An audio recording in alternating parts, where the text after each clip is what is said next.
Hola, hola, hola. Buenas tardes. Bueno, vamos con abril por delante.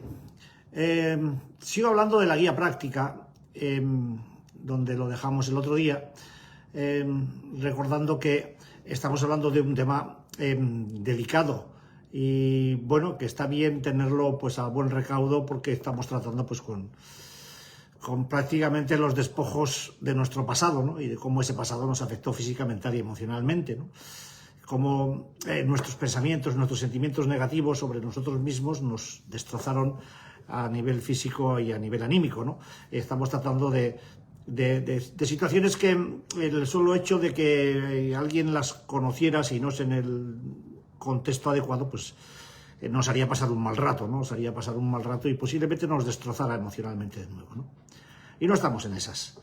Así que en este punto del trabajo, si lo enlazáis con el último de la semana pasada, del jueves, pues seguimos con la instrucción de escribir pues acerca de los temores, de los odios, de los resentimientos y de las culpas que uno crea o pueda o viva o lleve dentro de sí mismo, ¿no? Y lo hacemos partiendo de la psicobiografía en tres partes para hablar de todo ese tipo de agonías, ¿no? Dividimos el cuestionario en una parte inicial, que es la infancia. La siguiente parte es el tramo de la adolescencia, con preguntas dirigidas a ese tramo, y luego detrás pues la vida adulta, ¿no? Tener claro que la mayoría de nuestros patrones de conducta se forman desde la etapa inicial, desde la niñez y de la primera adolescencia. Pues, por lo tanto, el inventario, la psicobiografía tiene que ser construida a partir de ellas y concluye, obviamente, pues en la etapa adulta. Tenemos que entender que todos, al nacer, pues quedamos expuestos en mayor o menor medida a las conductas de nuestros padres, de nuestros mayores, así como ellos pues lo estuvieron de los suyos y así a través de generaciones, ¿no? Por lo tanto, de lo que se trata en este punto no es de culpar a nadie de las circunstancias que a cada cual le tocó vivir, porque vamos a meternos de lleno en el trabajo de encontrar soluciones, no culpables, soluciones. Digamos que puedes vivir una situación o haber vivido una vida en la que los problemas pudieron haber empezado pues porque tus padres fueron padres muy jóvenes, ¿no? O tal vez pues porque fueron demasiado viejos. Esas cosas condicionan el crecimiento y la educación de los críos. A lo mejor pues porque tuvieron demasiados hijos, o a lo mejor porque solamente tuvieron uno. A lo mejor querían un niño y tuvieron una niña, o querían una niña y tuvieron un niño. A lo mejor estamos hablando de padres que no terminaron los estudios primarios, de padres que tuvieron que casarse a la fuerza por presiones sociales o familiares, padres que no fueron capaces de hacer frente a sus responsabilidades, que en muchos casos pues esto ocurre, ¿no? O que renunciaron a sus carreras, que carecieron de seguridad económica, que tuvieron mucho dinero o muy poco dinero, que estuvieron enfermos mental, emocional o físicamente, que fueron predispuestos durante su vida a no amar a sus hijos si estos no, los hijos quiero decir, no tenían unas ciertas características en función de lo que ellos deseaban que sus hijos fueran, ¿no? Vamos a planteamientos en los que a lo mejor falleció uno de los padres o ambos. Vamos a procesos en los que hubo divorcio, en los que hubo separación, etcétera, etcétera, etcétera. Estamos hablando de cosas que condicionaron nuestras circunstancias de vida, pero no son de ellas de las que tenemos que hablar. Algunas veces sí tenemos que hablar, pero a ver si me entendéis. Bueno, es verdad que algunas veces, pues en el caso de las madres, pues hacen sentirnos culpables a los hijos, pues porque tuvieron que trabajar, y a veces se presentan pues como la buena mujer que lo ha sacrificado todo, ¿no? Trabajando y privándose por sus hijos, y eso pues genera deuda y además genera culpa. Deuda y culpa que nunca terminan por estar vivo en el caso del hijo y la hija y generar tanto problema, ¿no? O padres que están jugando permanentemente al si yo hubiera o hubiese. En fin, mira, si tu padre o tu madre te culpan de alguna manera por no haber sido lo que debieran haber sido, o por haber tenido que privarse de alguna carrera o cosa parecida por haber estado amarrados a ti, ellos, los padres, probablemente estén engañándose a sí mismos, usándote a ti como pretexto. Podemos entender que hay otras madres neuróticas que tratan de hacer sentir culpables a sus hijos diciéndoles lo dura que ha sido su vida desde que nacieron. Hay padres que se pasan la vida excusando el mal comportamiento de los hijos, padres que no castigan nunca a pesar de merecerlo y que permiten dejar las cosas sin hacer, o padres sobreprotectores, o quienes dan las herramientas para enfrentarse a la vida como realmente es. Estamos hablando, en otros casos, pues de padres alcohólicos, o padres adictos a otras drogas o conductas, o padres que fueron crueles, poniendo modelos de miedo y alejamiento, o padres muy estrictos que te forzaron a actuar siempre como ellos querían para su propia satisfacción, o padres que te obligaron de niño a actuar como un adulto, lo cual obliga al adulto, cuando te conviertes en adulto, a actuar como un niño en busca de la propia niñez perdida, o padres que consideraban que tu comportamiento era más importante que tus sentimientos, o padres que te presionaban para ser perfecto, o te ponían como ejemplo, o por el contrario, constantemente te comparaban con otros, denigrándote, ¿no? Pero recuerda que si tú eres consciente del problema que eran tus padres, debes dar un paso adelante y resolver con ellos aquello que puedas y debas. Este es el propósito básico del inventario. Me explico. El propósito del inventario no es el inventario de tus padres. Si los comentarios que acabo de hacer anteriormente te sonaron así, eso te tiene que ayudar a prevenir tus actitudes, tus emociones y tus conductas impropias, y te servirá como punto de partida para empezar un relato realista y coherente. No se trata de poner en el candelero a tus padres y a sus dificultades, se trata de poner las tuyas, Independientemente de los motivos que te impulsaron a actuar de una u otra manera, tú tienes que mirar cuál es tu suceso interior, tu suceso interno, lo que en ti está ocurriendo o lo que en ti ha ido ocurriendo a lo largo de tu vida. Independientemente de que tus padres fueran esto o lo otro, ricos, pobres, buenos, malos, creyentes, no creyentes, absorbentes, manipuladores, en fin, lo que coño quiera que fuera, se ha traducido en lo que tú eres hoy día. Y tú eres lo que has hecho tú. Obviamente has hecho cosas inducido por lo que te han hecho a ti, como todo el mundo. A todo el mundo le deben. Pero se trata de que tu inventario sea el punto de partida de tu reconstrucción personal, no de la de tus padres, la tuya. No es la reconstrucción de tus hermanos o de tus amigos, es la tuya. Ni siquiera es la de tu pareja ni la de tus hijos, es la tuya. Por tanto, te tienes que poner en la tesitura de prevenir actitudes, acciones o conductas impropias que te lleven a echar balones fuera y a estar con el y si, con el pero o con el es que. Porque somos muy condicionales los adictos. Estamos siempre pendientes. Si no me hubieran dicho esto, pues no hubiera hecho esto otro. Si me dieran esto, pues yo haría lo otro. Si, pero es que... No. En este momento no hay ni isis, ni peros, ni esques. Entonces, y como resumen del capítulo, pues... se entiende que a estas alturas, o cuando una persona adicta se pone delante de un papel en blanco, pues va a poner multitud de objeciones a las preguntas que se van a plantear, porque seguramente si eres adicto, pues no puedes pensar que tus propios defectos de carácter hayan sido tan evidentes, ¿no? Siempre nos llegamos la mayor y a veces nos creemos ser, a pesar del padecimiento y de las dificultades, pues blancos como la nieve, ¿no? Y estamos... yo llegué a pensar que no tenía ningún tipo de resentimiento, y llegué a pensar con el tema del miedo que era que no tenía ningún tipo de miedo, y a pensar muchas cosas, ¿no? Pero esto no es así. Yo tenía una riada tremenda de resentimientos, tenía muchísimo dolor dentro y me daba miedo a mí mismo. Así que en este punto se sugiere hacer un examen mucho más concienzudo de las respuestas a todas esas preguntas que aparecen en el cuestionario, aparentemente inconvenientes, incómodas, o más delicadas. No las deseches. No reniegues de ninguna pregunta porque te parezca invasiva o delicada o que te puede hacer daño el hecho de contestarla. Porque si te hace daño contestarla, ten claro que es porque estás sacando el daño que llevas dentro, ¿no? Y eso te va a beneficiar.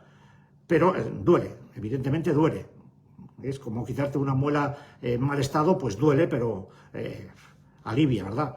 Entonces, no deseches nada, profundiza hasta asegurarte de que tengas o no tengas algo derivado de ellas.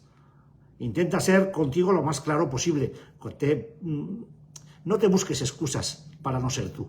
En este punto tienes que tirar para adelante, tenlo claro. Ten en cuenta, además, que puedes tener la mente tan bloqueada por el consumo o por las conductas adictivas que seas absolutamente incapaz de detectar de ver lo que superficialmente no se detecta, ¿no?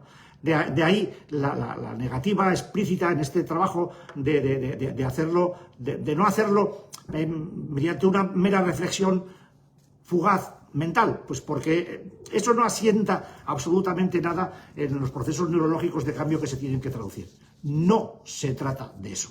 Se trata de hacer un trabajo estructurado que es doloroso, pero curativo. Y la reflexión mental te va a llevar a un proceso igual de doloroso, pero no curativo, pues porque lo mental es evanescente, se va a desvanecer y mañana te puede volver otra vez lo mismo, ¿no? ¿Quiere esto decir que cuando lo plasmes en un papel no se van a repetir los recuerdos dolorosos del pasado? No. Quiere decir que si eso ocurre, tú ya habrás hecho el trabajo que corresponde a la sanación de ese punto. Que quede una cicatriz no es lo mismo que... Entonces, vamos a hacer el proceso con muchísimo cuidado y mirar que esto que superficialmente no se detecta, mediante el trámite de respuestas, se va uno acercando a una serie de situaciones que asombrosamente producen el resultado de prácticamente no descartar nada, ¿no? Si lo haces tú te engañas, ¿no? Pero al fin y al cabo esto es para ti, es por ti, es en ti. No se trata de que tengas que hacer como dije el otro día, un bestseller, sino de construir un proceso que te ayude a conocerte. Muchos de nosotros hemos rehusado de manera radical examinar todo esto. Y lo hemos hecho simplemente porque estas respuestas están en lo más profundo del subconsciente. Están ocultas tras múltiples capas de autojustificación. Y que el hecho de profundizar en ellas, pues supone un esfuerzo extra y un desarrollo, otro esfuerzo, valga la redundancia, de atención incómoda. Cuesta mirar ahí. Y además es incómodo hacerlo. Es doloroso y es incómodo. Entonces la autojustificación, oye, mira, el pasado se queda en el pasado y para qué voy a andar removiendo mierdas porque tal y porque cual y porque esto y porque el otro. El pasado no se queda en el pasado.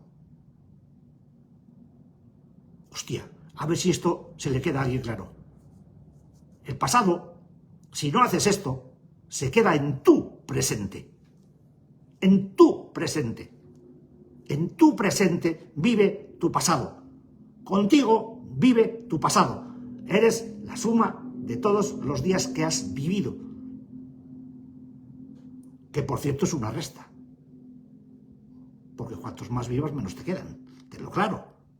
Tenlo claro. No te olvides. No te olvides. Entonces, mira a ver si realmente merece la pena hacer algo en serio por tener esa parte pasada en paz contigo. Haz la paz en ti, contigo y con tu pasado. Tu pasado está en tu presente. No puedes olvidar que está en tu presente y tus viajes mentales hacia el pasado o incluso el estar viviendo en el pasado permanentemente tiene mucho que ver con la vigencia que tiene dentro de ti. Pero tú le estás dando esos calendarios. Eres tú el que pone el día, la data en todo esto. Deja en paz a tu pasado. Porque si no, tu pasado no te va a dejar en paz a ti. Tenlo claro. Sácalo de una vez. Ponlo en un papel. háblalo con quien tengas que hablarlo y sigue adelante. Sigue adelante.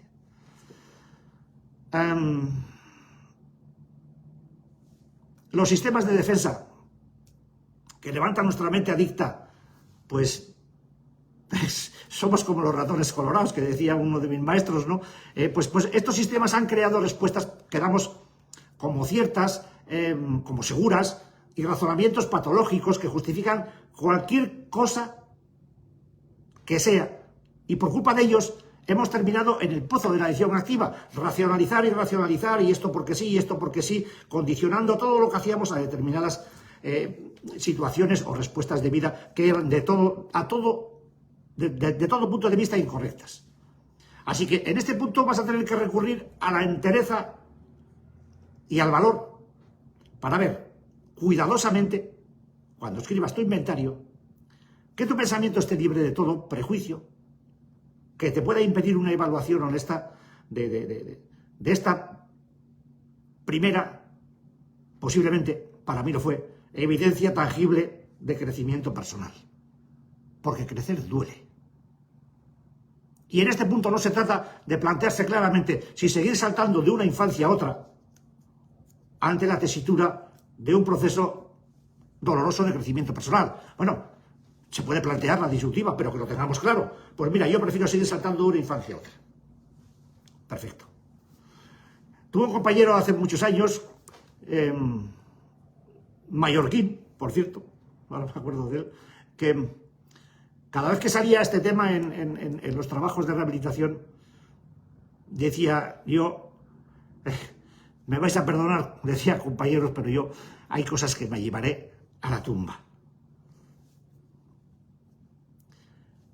Y yo, que ya entonces era bastante cabroncete, le solía preguntar, ¿y qué vas a hacer con ellas? No, se morirán conmigo. Me decía, se morirán conmigo. Y hasta entonces las vas a tener dentro. Ya sabes cuánto tiempo vas a vivir para seguir con el martirio permanente de llevar dentro de ti todo el daño acumulado, todas las culpas, todas las vergüenzas y todo eso que llevas viviendo. ¿De verdad crees que merece la pena estar así? El hombre decía que sí. Teniendo en cuenta cuál es el propósito de este inventario y en qué se va a utilizar, a mí hoy por hoy, después de tantos años, me sigue pareciendo pues absurdo. Aparte de que a mí me lo planteaban como una alternativa clara y como un antirretorno a la vuelta al consumo. De hecho, a mi juicio, es el antirretorno más de más valor que tenemos para no volver al consumo, para no volver atrás. El tener este rasgo de sinceridad, que es contigo, que es contigo mismo, que no tienes que esto no es un examen que tengas que hacer con alguien, esto es tú contigo delante de una hoja de papel, ¿no? Y ver ahí tus posibilidades ante tus miedos, tus capacidades ante tus miedos, tus capacidades ante tus inseguridades, el dolor de tus frustraciones, pero verlo de una manera objetiva en la que te veas cómo reaccionas a determinadas cosas y te vayas entendiendo, que esto es lo bueno de esta historia, que te vayas conociendo a ti, ¿no? Y al final dije, joder, pues es que vamos a pasar de, es que yo creía, a, no, es que yo sé, porque lo tengo claro, escrito y bien diseñado, qué soy, cómo funciono, cómo soy, y empiezo a ver con una claridad meridiana quién soy. ¿Quién soy? Yo he pasado de no saber qué era, porque no tenía ni idea de que era alcohólico, no sabía por qué me pasaba lo que me pasaba, ni por qué hacía lo que hacía, ni por qué pensaba lo que pensaba, ni por qué decía lo que decía, ni por qué sufría como sufría, no tenía ni puta idea de qué me estaba pasando. Y en mi primera sesión a mí me liberó decir que era alcohólico, porque por lo menos por una vez en mi vida aprendí o acepté, además de una manera totalmente sincera y honesta, con profundidad, el hecho de decir que me llamo José ni soy alcohólico, a mí me liberó. Y sigue siendo, bueno, este mes es mi cumpleaños, siempre abril es de un recuerdo imborrable para mí, ¿no? Y esta historia se asienta sobre ese proceso de cambio que inició aquel día en el que yo descubrí que era alcohólico. Después tuve que ir por un camino más profundo, que es este, hasta conocer cómo y quién soy. Con mayor o con menor éxito, con aciertos y con fracasos, pues como cualquiera en la vida. Pero por lo menos tengo una idea de con quién me acuesto todas las noches y con quién me levanto, ¿no? Y eso para alguien como yo, que se ha pasado la vida dando tumbos de un lado para otro sin encontrar nunca su rumbo, pues es más que suficiente. Para mí es vital. Así que nos vamos a plantear, nos vamos a meter en un proceso en el que esa evaluación honesta, como primera evidencia tangible de crecimiento personal, en la que tengamos un conocimiento claro de cómo nuestros deseos de sexo, de seguridad material y emocional, de un puesto importante en la sociedad, pues a menudo, a mí al menos, me tiranizaban, ¿no? Quería ser esto, quería ser lo otro, quería muchas cosas, ¿no? Casi todos los problemas que tenemos tienen su origen aquí, en esa ambición vital que la mayor parte de la gente tiene. Ningún ser humano, desde luego, por bueno que sea, es inmune a estas cuestiones. Todos tenemos ambiciones en estos aspectos vitales en los que nos desenvolvemos porque están en nuestra naturaleza y porque el ser humano es así, ¿no? Así que mira, si llegas a este punto, por favor, trata de evitar que los pensamientos de incapacidad te impidan hacer ese inventario, esa psicobiografía. Tú estás en condiciones de superar ese miedo paralizador. No tengas la más mínima duda. Puedes contar con una ayuda importante a la que puedes recurrir en todo momento, pero sobre todo en aquellos en los que la mano se niegue a escribir. Coge un teléfono, llama y pide ayuda. Es preciso que te arriesgues a enfrentarte a la persona que más temes de este mundo. A ti. Estás en condiciones de dejar de lacerarte y de hacerte un daño inútil. Es decir, estás listo para estar bien si tú quieres. Toda nuestra vida habíamos pensado que nuestra manera de actuar era correcta. Esta es la ocasión más adecuada para demostrarlo. Actuando con decisión hacia un correcto modo de pensar y de vivir. Los que hemos hecho nuestro inventario podemos decirte que funciona.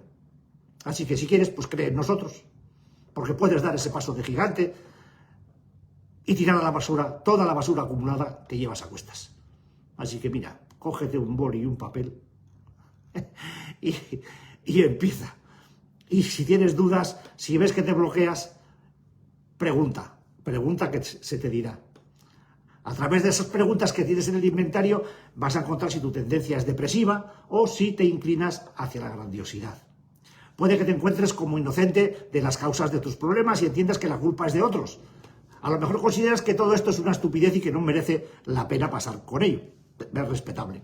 Lo sabemos muy bien porque la mayoría de nosotros hemos estado en ese punto consumidos por el monstruo de la autojustificación, diciendo que pero ¿de verdad que hay que hacer esta gilipollez? Pues bueno, nos daba excusas de todo tipo de conducta disparatada, provocando flaquezas que generan el miedo patológico, que es en sí mismo el freno que colapsa todos los inventarios, los colapsa ese miedo patológico. Si contestas al cuestionario, pues sabrás cómo, cuándo y en qué circunstancias has hecho daño a otra gente y a ti mismo en cuanto a tus deseos egoístas. Vas a conocer la raíz de tus problemas, los orígenes de tu ira desatada, la autocomiseración y la depresión. Vas a ver las relaciones retorcidas con tu familia, con tus amigos y con la sociedad en general. Entenderás cómo los dos escollos más graves de nuestra incapacidad de relacionarnos adecuadamente con personas adictas con los demás son la existencia en dominar a la gente que conocemos o la dependencia excesiva de ella. Siempre hemos luchado por destacarnos del montón o por escondernos. No tenemos término medio. Somos de extremos, somos extremistas. Por tanto, al hacer el inventario, la palabra clave es minuciosidad.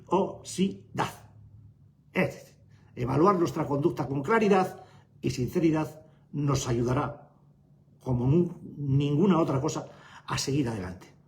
Y además, vuelvo a repetir, es el antirretorno más seguro para no volver atrás nunca, ni para coger carrerilla. De aquí para adelante, siempre, siempre. La dirección es hacia adelante. Tu lugar, el primero.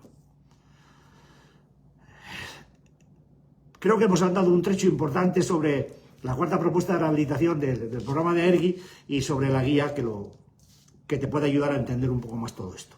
Te faltarían las preguntas, que lógicamente no las tienes, pero bueno, si las pides, pues se te mandarán cuando estés en condiciones de responder esto.